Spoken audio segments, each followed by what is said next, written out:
Did Batista just walk into the Bay Harbor Butcher's kill room and accidentally make Dexter harder to catch? Stay with me, because in Season 1, Episode 8, one tiny plastic-covered detail flips the case on its head, and we will unpack exactly how that room almost cleared the suspect it was built to condemn. This is commentary and critique for education and entertainment. Major spoilers ahead. On a quiet street with neon spilling through plate glass, Dexter steps into a salon that looks like a shrine to hair and habit. Season 1, Episode 8 shows plastic sheeting everywhere, a stainless table centered like an altar, and a dozen mannequin heads whose painted eyes seem to watch him.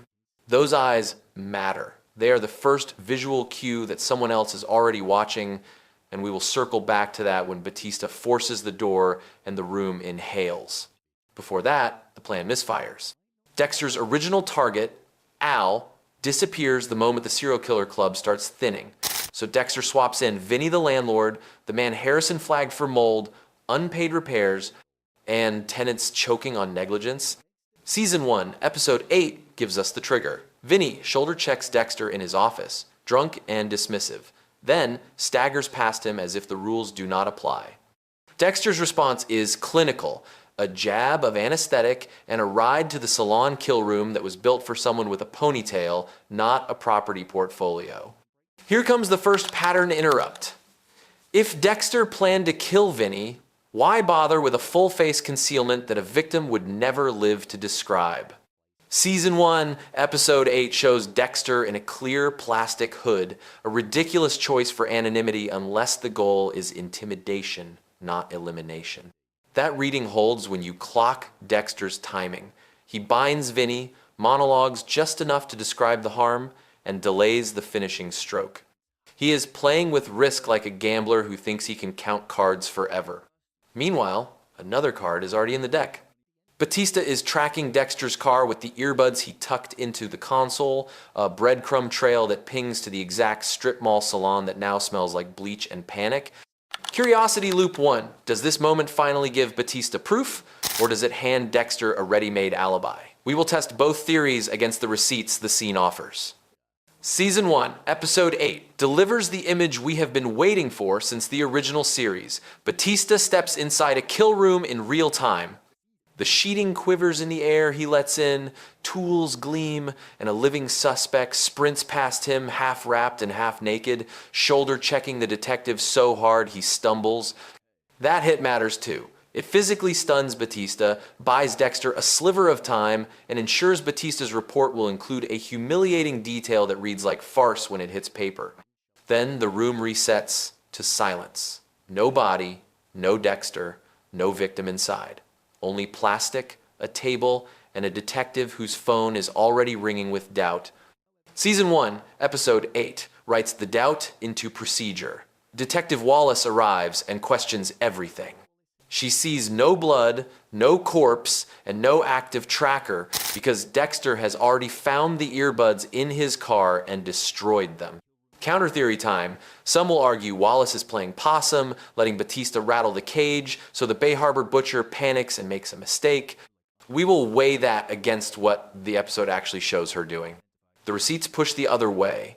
Wallace calls Joey Quinn in Miami and learns Batista is not a captain, retired without explanation, and off the reservation in New York.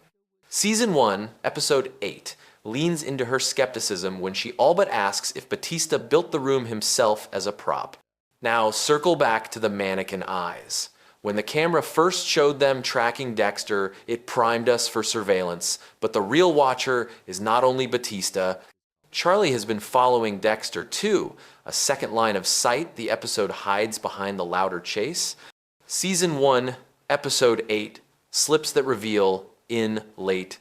Charlie never bought Dexter's story, and when Pria strolls into the restaurant and calls him Red, then casually notices he has a son at the table. Dexter's jaw tightens.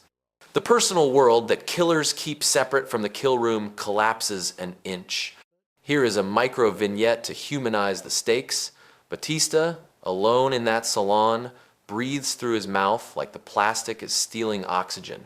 Somewhere else, Dexter peels earbuds from a car crevice. gloved fingers slow and exact, the whole motion reading like a surgeon extracting shrapnel. Another micro vignette. Harrison opens hotel curtains to gold morning and looks at Gigi asleep, and for a breath you see a kid who wants breakfast, not blood. Season 1, Episode 8, lets him smile. And that smile is the most fragile prop in the entire episode. Ethics line time. We are not here to glamorize violence or root for clever kills. The craft we study is narrative engineering and the psychology that pushes decent people toward indecent choices.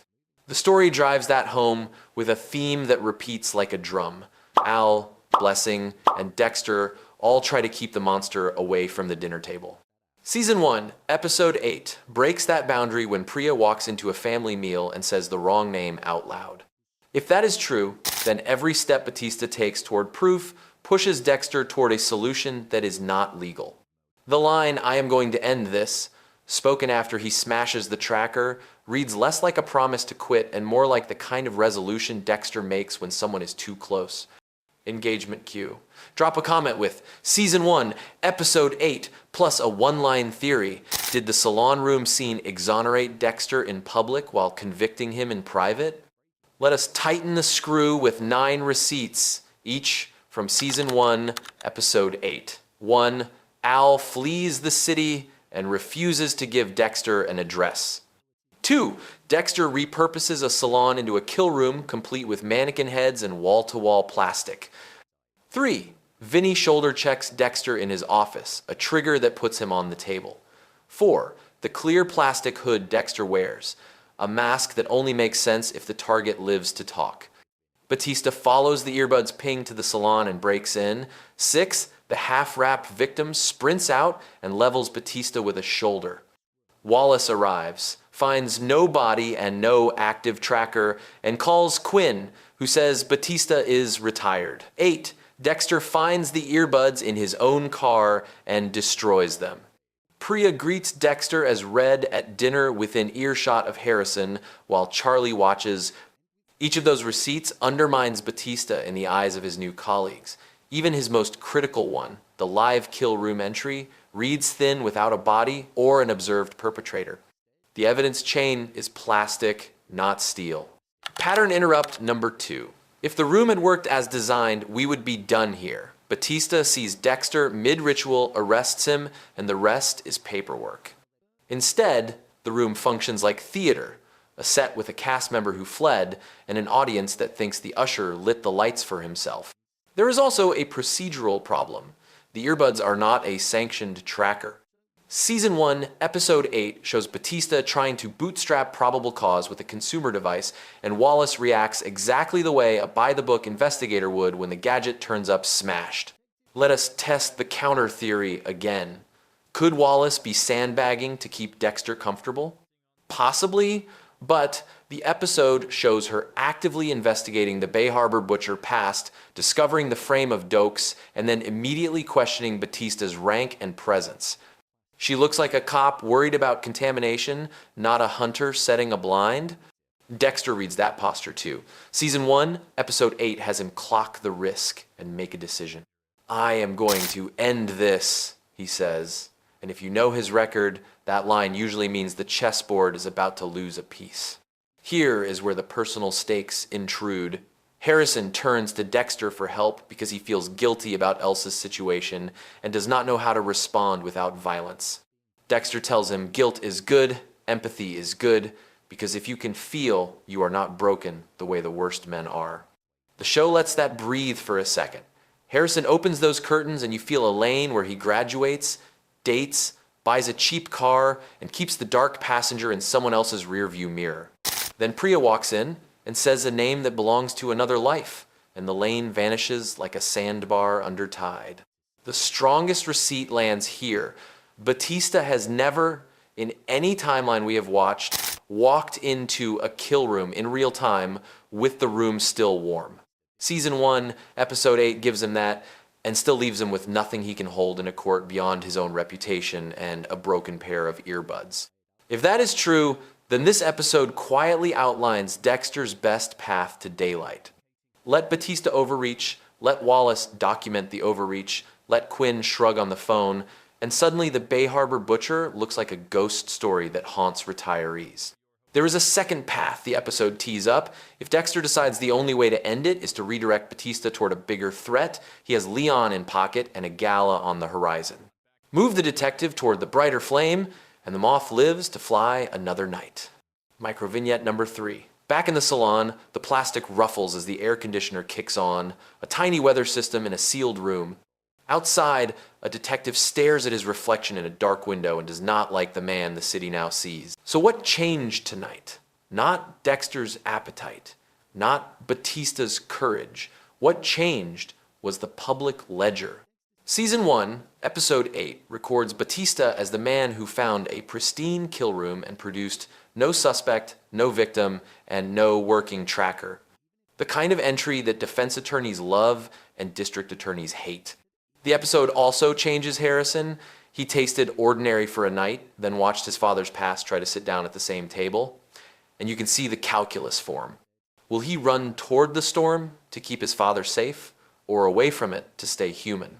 Late engagement cue, type, I saw the receipts if you will rewatch the salon entry to study how a perfect room becomes terrible evidence.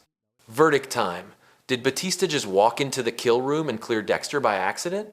Not legally, not yet, but Season 1, Episode 8 shows how a live scene without a body turns a righteous hunch into a career risk, and how a detective's best moment can be edited by absence into his worst. The mannequin stared because the episode wanted you to know this was surveillance, not salvation. The room watched Dexter, Wallace watched Batista, Charlie watched Dexter, and the audience watched a case shift from proof to performance in one frantic shoulder check. Subscribe to Scene Autopsy, where we solve television mysteries with receipt.